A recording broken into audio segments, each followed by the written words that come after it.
काफ़ी पेशेंट्स हमारे पास आते हैं जो ये पूछते हैं कि जो स्लिप डिस्क सर्जरी है वो एंडोस्कोपिक करानी चाहिए या माइक्रोस्कोपिक करानी चाहिए। तो इसका जवाब बड़ा सिंपल है कि आजकल के टाइम में एंडोस्कोप और माइक्रोस्कोप दोनों ही बहुत ज़्यादा एडवांस्ड होते हैं। जो पेशेंट के कंसर्न्स रहते हैं कि चीरा किस में छोटा रहेगा, हड्डी किस में कम कटेगी, मसल किस में कम कटेगी, तो अब वैसा कोई क्राइटेरिया नहीं है। दोनों में चीरा ऑलमोस्ट बराबर जैसा आता है। एंडोस्कोपिक में माइक्रोस्कोपिक से थोड़ा छोटा रहता है। हड्डी आजकल हमें दोनों में ही नहीं काटनी पड़ती, क्योंकि हम एक जो विंडो बनाते हैं वो ऑलमोस्ट आजकल दोनों में सेम होती है। क्योंकि जो एडवांस्ड माइक्रोस्कोप आए हैं उनमें भी हम बहुत अच्छे से हड्डी को प्रिजर्व करते हुए पूरी डिस्क की सर्जरी कर पाते हैं। तीसरी चीज़ मसल्स का कटना। मसल्स भी ऑलमोस्ट दोनों में बराबर ही कटती है।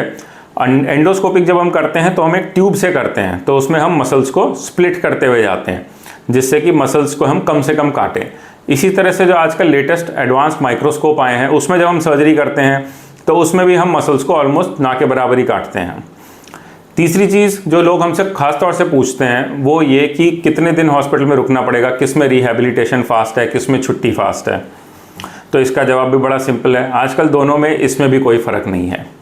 हम माइक्रोस्कोपिक से करते हैं सर्जरी या एंडोस्कोपिक से करते हैं। अगर हमने आज सुबह सर्जरी करी है तो हम शाम को पेशेंट को डिस्चार्ज कर देते हैं। दोनों के रिहैबिलिटेशन में भी कोई फ़र्क नहीं है, क्योंकि दोनों पेशेंट्स को हम कुछ ही घंटों बाद चलाना भी शुरू कर देते हैं और उनको अगर सीढ़ी चढ़ने की भी ज़रूरत है तो सीढ़ी भी चढ़वा देते हैं आजकल तो।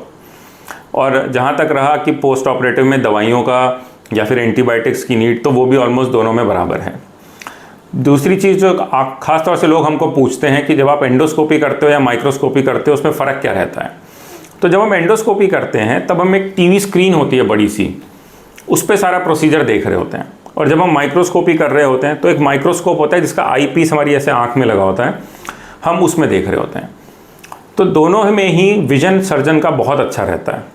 दोनों में ही कोई ख़ास फ़र्क नहीं आता विजन वाइज, क्योंकि दोनों में ही हम ये डिपेंड करता है कि माइक्रोस्कोप कितना अच्छा है या एंडोस्कोप की स्क्रीन कितनी अच्छी है, तो उस हिसाब से क्लैरिटी रहती है।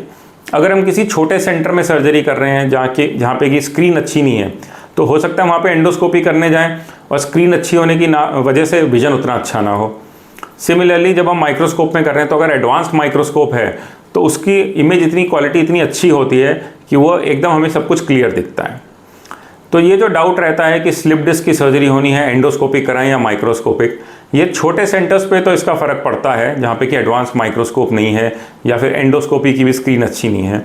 लेकिन आप कोई भी अच्छे सेंटर पे इसकी सर्जरी अगर आप कराते हैं जहाँ पे कि एडवांस माइक्रोस्कोप है या एडवांस एंडोस्कोप है, तो फिर ऑलमोस्ट दोनों के रिजल्ट्स भी एक जैसे हैं और दोनों का rehabilitation part, bone cutting, muscle dissection part, incision, post of medicine need या फिर पेशेंट का चलना और घर जाना, ये सारी चीज़ें ऑलमोस्ट दोनों में ही आजकल बराबर जैसी हैं। Thank you.